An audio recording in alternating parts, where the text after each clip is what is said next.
Mana bu joyda yoshlar turibdi, yigitlar turibsizlar. Hamma kimnidir otasi bor, kimnidir onasi bor, to'g'rimi? Kimnidir otasi ham, onasi ham bor. Kimdir onasiga tikka gapiradi, ko'ziga qarab tikka gapiradi. Kimdir otasiga siz nimani bilasiz?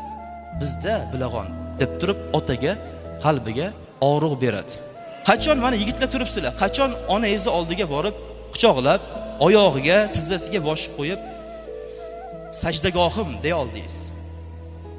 Alloh qavlan karima, eng go'zalini onangga gapir deyapti. Nimaiki ichingda go'zal so'zlaring bo'lsa, onangga gapir. Nimaiki shirini bo'lsa, otangga gapir. Bosh qo'yib, ona, mana bu sochdagi oqlar shu meni har kunlik qiynatganimmi badali bo'lsa kerak-a. Mana bu ajillaringiz men iflos yaramasi qiynatganlarim bo'lsa kerak. Men ko'rdim, bitta og'aynim onasini qabrini ustida o'tiribdi. Ona bir keling, bir choy ichaylik, ovqatlanaylik deb o'tiribdi. Lekin siz turibsiz men oldimda. Lekin qadringizga yetmayapman. Onajonim, shu tizzani quchoqlab, jannat shu oyog'ingiz tagida ekan. Shu qamarib ketgan oyog'ingiz, tovonlaringiz tagida ekan. Men jannatni qayerlardan izlab yuribman. Ona, men shunaqa iflos bola ekanmanki, butun insoniyatga yaxshi gaplarimni gapiraman. Ishimni bitirish uchun hojikalarimga, okaxonlarimga shunaqa chiroyli muomala qilman. Ularga dasturxonlarni bezataman. Ko'chdagi kimlargadir eng go'zal gaplarimni gapiraman, lekin eng yomonini sizga olib kelib sochaman. Kechqurun xotinim oldiga kirib, eng shirin so'zlarimni unga bod hammasini aytdim. Bolalarimni erkaladim, quchoqladim. 100-200 dollardan ularni bog'chasiga pullarini to'lab, eng zo'r kiyimlarni olib berdim. Lekin ona, sizni Alloh taolo Qur'onda aytibdi. Xotiningga demadi Qur'onda. O'g'lingga, qizingga degani yo'q. Akalaringga qilgin degani yo'q. Ko'chadagi ishlaringni bitirib beradigan biznesmenlaringga qilmagin. Eng go'zal gaplaringni shu onangga gapirgin. Gapir jannatimda, gapir volidamda, gapir onajonimda. Men bildim, har bitta tug'ish jarayonidagi qiyinchiliklarni, dardi inshaalloh karim gunohlarga kafforat bo'lar ekan. Men yoshligimdan siz men tug'ishingizdan katta bo'lib hozirgacha qiynatib, hamma sochlaringizni oqib tushirib yuboribman. O'zi qaynatnaningiz qiynatgani yetar edi. Qayinlaringiz, qaysingillaringiz qiynatgani yetar edi. Ko'chdagi qo'shnilaringiz, boshqalari hammasi qiynatgani yetar edi. Men o'shalarga qo'shilib qiynatibman. O'shanga meni kechiring. Meni afv qiling. Siz meni jannatimsiz. Alloh Qur'onda gapiribdi. Nima istaysiz, ayting. Nima xohlaysiz? O'sha Dubaydagi eng qiyin, qimmat kiyimlar, abayyalarni olib kelib beraymi sizga? Kiyasizmi? O'sha Malayziyadagi eng qimmat ro'mollarni olib kelib beraymi? O'raysizmi? O'sha brend do'konlardagi oyoq kiyimni oyog'ingizga kilib, uzib kiygizib qo'ysam bo'ladimi? Shunda rohatlanasizmi? Ko'chadagi hamma kimlardir restoranlarga kirib, eng qimmat joylarda loyiq bo'lmasa ham ovqatlanyapti. Yuring siz ham o'sha qimmat restoranlarga olib boray. O'sha joylarda gullarni beray, eng zo'r kiyimlarni beray, onaga yaxshilik qilish qanaqaligini butun insoniyatga ko'rsatib qo'yayman. Deb turib, aytinglar yigitlar. Ayting, nechta odam hozir kerak bo'lsa onaga zo'r mana shu joy. Bitta qaytib kelsa, xohlaysanmi desa, butun boyligini olib chiqib beradi. Ishoning shu gapimga. Otaga zo'r. Otaga qattiq gapirib, men bilaman demang hech qachon. Agar u kanalizatsiyaga oqizib yuborganda siz bo'lmas edingiz hozir. Otaga Alloh taolo qattiq gapirma deyapti, jirkima uni deyapti. Ish buyurganda qo'lingni ko'ksingga qo'y, oyati davomini o'qing. Uyiga borib mana shu Isro surasini o'qing. Waqfiz lahuma janahaz-zulli minar rahma. Ularning oldida qo'lingni qovushtirib tur. Oldingi ulamolar, olimlar nimaga olim bo'ldi? Nimaga ulamo bo'ldi? Onasini oldida, otasini oldida odamlar ko'rsa, kasalmikin bu odam deb o'ylardi. Shunaqa kasalga o'xshab otasini, onasini oldida qattiq gapira olmay, ovozini past qilib gapirardi. Ozorlanib qolishmasin meni qattiq ovozimdan deb. Abdulloh ibn Umar roziyallohu anhu bilan bitta ovqatni yemagan, nimaga? Otam yeyman degan go'shtni undan oldin yeb qo'yib, unga oq bo'lishdan qo'rqaman degan. Ana ota-onaga Alloh taolo qanaqa hurmat ko'rsatyapti. Ota, siz yuring men bilan brend do'konlarga kirib, boshdan oyoq 3-4 marta kiyintiray. O'zim qimmat mashinada yuribman. Siz peshkom yuribsiz. Boring o'sha masjidlarga qimmat mashinada. Yuring, eng zo'r kiyimlarni kiyib, oppoq bo'lib, yaltirab, chiroyli bo'lib yuring. Men ko'ray o'sha narsani. Bu meni otamdek. Bu meni otam deb aytay hamma oldida. Otasidan jirkanadigan bolalar bor. Otasi oddiyroq bo'lsa, ko'pchilikning oldida otam degani uyaladigan bolalar bor. Onasi telefon qilsa, nimaga telefon qilaverasiz? Vazga yosh bo'lamanmi deydiganlar bor. Kechroq kelsa, onasi ishini kutib olib, "O'g'lim, nimaga kech kelyapsan? Men seni kutib turibman" deganida, Nima, yosh bolamanmi, uxlasangiz bo'lmaydimi deb kirib xotinni erkalaydigan yigitlar qancha hayotda. Ota-onasini tashab, kvartiralarga issiqqa chiqib ketib, ota-onasi pechka yoqib, o'tin yoqib, xor bo'layotgan ota-onalar qancha. Alloh nima deyapti? Qilgan yaxshiligingni eng yaxshisini otangga qil. Yaxshilikni eng zo'rini onangga qil. Eng yaxshisini faqat ota-onang munosib, o'shalarga qil. Qil mana. Alloh Qur'onda aytayapti: "Wahfiz lahuma janahal zulli minar rahma." Ularning oldida qo'lingni qovushtirib, hokisor tur. Hozir otangiz bor, onangiz bor uncha bilinmaydi. O'sha tobut ko'targanda ichida ona borligini sezgan kun mana bu yurak parchalanib tamom bo'ladi. O'sha tobutning ichida ota borligini sezgan kun, orqaga qarasangiz, yo'qligini sezgan kun tamom bo'lasiz. Ishoning, qancha otasi o'lganlar bilan suhbatlashsangiz, o'sha o'rindiqlarga qarab yig'laveraman har doim deydi. Tufullarni ko'rib yig'layman deydi. Nimaga? Yo'q-da endi. O'shaning uchun onangizga, otangizga qattiq gapirmang. Avliyo olib ketayotgan bo'lsangiz ham, 5 vaqt namozni do'ndirib tashayotgan bo'lsangiz ham, 30 pora Qur'on yodlab, ilmda cho'qqiga chiqib, mavizalarni zo'r qilsangiz ham ota-onaga qattiq gapirmang. Boyib ketayotgan bo'lsangiz ham ota-onaga qattiq gapirmang.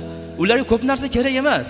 2 dona issiq non, 2 dona issiq shashlik shundoq olib borib yoki 2 dona shirin so'z bilan onajonim desa bo'ldi. U onani o'sha paytda chiqqan yoshi rozilik alomati bo'ladi. 2 xil holatda yosh chiqarasiz, yo qiynatib yoki xursand qilib. Ikkitasini ham ko'ring. Ikkitasidagi ko'rgan xursandchilikdagi yosh yoki qayg'udagi yosh ko'ringda, o'shanda siz his qiling. Hamma bor budingiz tashab yormaysizmi oldiga? Otam, onam deb to'kib yormaysizmi? Kuniga 1 milliondan rasot qilmaysizmi? Nima qilasiz? O'shancha mol dunyoni olib ketib, yashirib, xotin bilan birga taxlab nima qilasiz? Olib ketmaysiz-ku baribir. Sarf qilmaysizmi? Rozi bo'ldim o'sha choyxonada 1 million, 2 million sarf qilgan og'ayningiz, rahmat do'stim, sen menga shunaqa bir jannatiy do'stsan dedimi birortasi? Sizdan zo'ri chiqqanda tupurdi. Bitta qoida: siz yaxshisiz, sizdan zo'ri chiqqunga qadar. Mana shu qoidani hech qachon unutmang. Qayerda bo'lsa ham siz yaxshi bo'lib turasiz, sizdan zo'ri kelgunga qadar. Siz unutilasiz keyin. Qancha zo'rlar keldi. Ulardan keyin zo'rlar kelganda ular unutildi, hatto eslanmay qo'yilyapti. O'shaning uchun bitta odam va yana bitta odam unutmaydi. 2 ta odam unutmaydi. Onangiz bilan otangiz, siz kambag'al bo'lsangiz ham, siz boyib ketsangiz ham, siz zaif bo'lsangiz ham, kuchli bo'lsangiz ham, amaldor, amalsiz bo'lsangiz ham, olim, omi bo'lsangiz ham ota-onaga ahamiyati yo'q. Yaxshi ko'raveradi. Bu ota-onani farzandga bo'lgan muhabbati. Endi biz ham muhabbat ko'rsataylik. Payg'ambarimiz sollallohu alayhi va sallam onalarni qanchalar sog'indilar. Otani ko'rmadilar Rasululloh. Sizda bor bu imkoniyat, otani ko'rish imkoniyati bor bugun. Rasululloh ko'rmay katta bo'ldilar. O'sha makkalik bolalar otam deb chopqillab, dadajonim deb osilganda Rasululloh turaverardilar, nima qilish bilmay. 12 yoshliklarda Abu Talib Shomga ketayotganda borib tuyani shunda o'xshagan Rasululloh. Meni kimga tashab ketyapsiz? Kimim bor bu joyda men degan. Hech kim yo'q edi. Abu Muttalib o'lgan, onalari o'lgan Abuvoda, otalari 2 oylik qorindalik paytlarida otalari ham vafot etgan. Tirik yetim bo'lib yurdilar u yoqdan bu yoqqa. Kimgadir qo'yini boqib, 1 tanga, yarim tangaga, kimgadir cho'ponlik qilib, kimgadir biznesini rivojlantirib Rasululloh harakat qilib yurdilar. Sahobalar aytishadi, biz payg'ambarimiz sollallohu alayhi va sallam bilan Abuvodan o'tayotganda Rasululloh bir qabrlarning oldiga bordilar. Biz ham bordik o'sha qabrlarning oldiga. Rasululloh hamma qabrlarni aylandilarda bitta qabr oldida turdilar. Rasululloh shunday yig'ladilar, soqollari ho'l bo'lib ketdi. Umar roziyallohu anhu keldilar, "Ya Rasululloh, nimaga shuncha qabr oldida yig'lamadingiz-ku? Shu qabr oldida yig'layapsiz. Bizni ham yig'latdingiz." Rasululloh o'zlari yig'ladilar va hammani yig'latdilar. Nimaga? So'raganda Rasululloh sollallohu alayhi vasallam aytdilarki, "Bu onamning qabri edi." Bu bor hadisda sahih hadis. Allohdan izn so'radim. Alloh, onamni gunohini kechirishing uchun men istig'for aytay, imkon ber deganimda Alloh yo'q dedi, imkon bermayman dedi. Bugun sizda ota-onangiz uchun istig'for aytishga imkoniyat bor. Rasulullohda yo'q edi o'sha imkoniyat. Payg'ambar alayhisalomda onamni kechirgin deyish imkoniyati yo'q edi. Alloh izn bermadi. Bu sizda bor o'sha imkoniyat. Lekin nech marta istig'for aytmaysiz ota-onangiz haqida? Nech marta eslamaysiz? Tirikligida xabar olmaysiz? Nech marta joy ko'chib ketgansiz? Kelmaysiz oylab ota-onangizni. Soch soqoli oqarib chekida o'tiribdi. O'sha Termizdagi choyni quyib bechora. Unga hech narsa kerak emas, shunchaki ham suhbat kerak. Va sohibuhuma fid dunya deyapti Alloh. Chiroyli gaplashib ular bilan deyapti. Suhbatdosh bo'l ular bilan deyapti. Oching Qur'onni varaqlang, o'qing. Faqatgina tadbirkorlik haqida emas, ota-ona haqida ham o'qib ko'ring bir. Sohibuhuma fid dunya ma'rufa, chiroyli gaplashib o'tir ota-onang bilan deyapti. Bugun istig'for aytish, Allohdan duo qilish imkoniyatingiz bor. Ota-onaga yaxshilik qilish imkoniyatingiz bor. Lekin ko'pchilikda mana shu imkoniyat yo'q. Otasini ko'ray desa otasi yo'q. Onasini ko'ray desa onasi yo'q. Nima qilishini bilmay gangib, u yoqdan bu yoqqa boradi, rohat yo'q. Milliard pul bor, lekin ota-ona yo'q hozir. Qancha odamda. Lekin sizda bor o'sha imkoniyat. Bugun qiling, ertaga demang.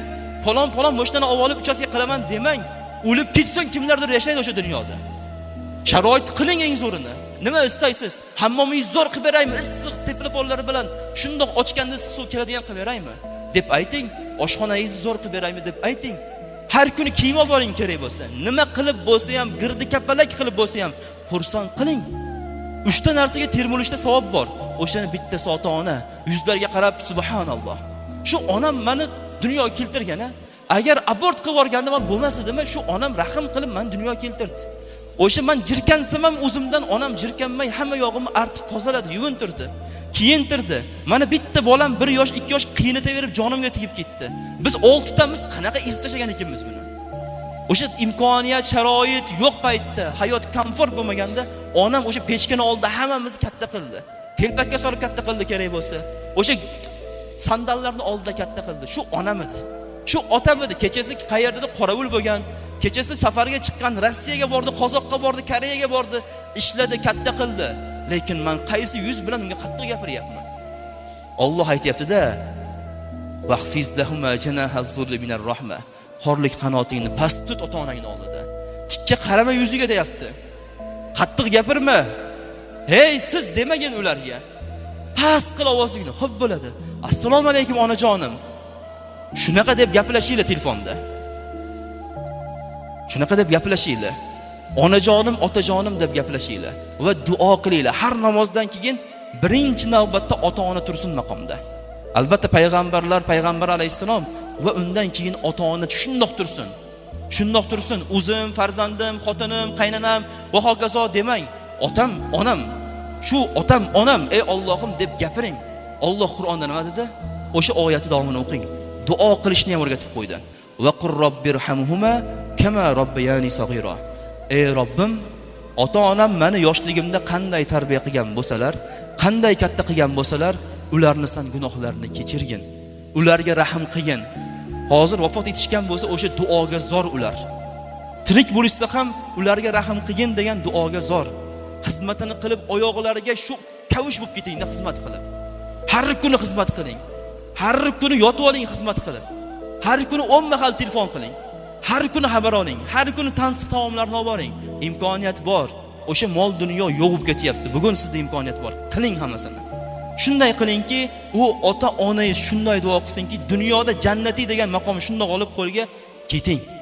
Kimdir uxlayapti hozir. Lekin hozir bugun eshitib olmasak, ertaga albatta biz farzand katta qilyapmiz. Shunday farzand katta qilyapmizki, dunyo charxpalak. Bugun qilganimizni albatta u qaytaradi. Bugun onajon desak, u ham onasini onajon deydi. Bugun otajon desak, u ham bizni otajonim deydi. Qiblagohim deydi. Siz eng yaxshisi men uchun deydi. Alloh shunday dedi, oyatning oxirini qarang. Robbukum a'lam bima fi nufusikum. Robbingiz sizni ichingizdagi hamma narsani biladi deydi. Hammasini biladi. Nima uchun qilyapsiz bu hamma ishlarni? Hammasini biladi. Bitta aqida bilan qiling. Nimaga otangga shuncha yaxshilik qilasan? Nimaga onangga shunchalik yaxshilik qilasan desa, Alloh buyurgan deng. Bo'ldi. Boshqa gap yo'q. Bolamdan qaytsin, odamlar ko'rsin, og'aynilarimni oldida isbotlab qo'yay demang. Alloh buyurdi deng, farzni savobini olib ketaverasiz har bir daqiqada. Mana shu niyat qilinsa, Alloh taolo beradi. Bu Isro surasidagi o'sha oyatlar. Va qada robbuka alla ta'budu illa iyyahu va bil validayni ihsana. Oyatlar boshlanadi. Endi Alloh taolo shu holda tashlab qo'ymadi. Diqqat qilamiz. Alloh taolo shundoq tashlab qo'ymadi. Yaxshilik qiling bo'ldi demadi. Nimaga?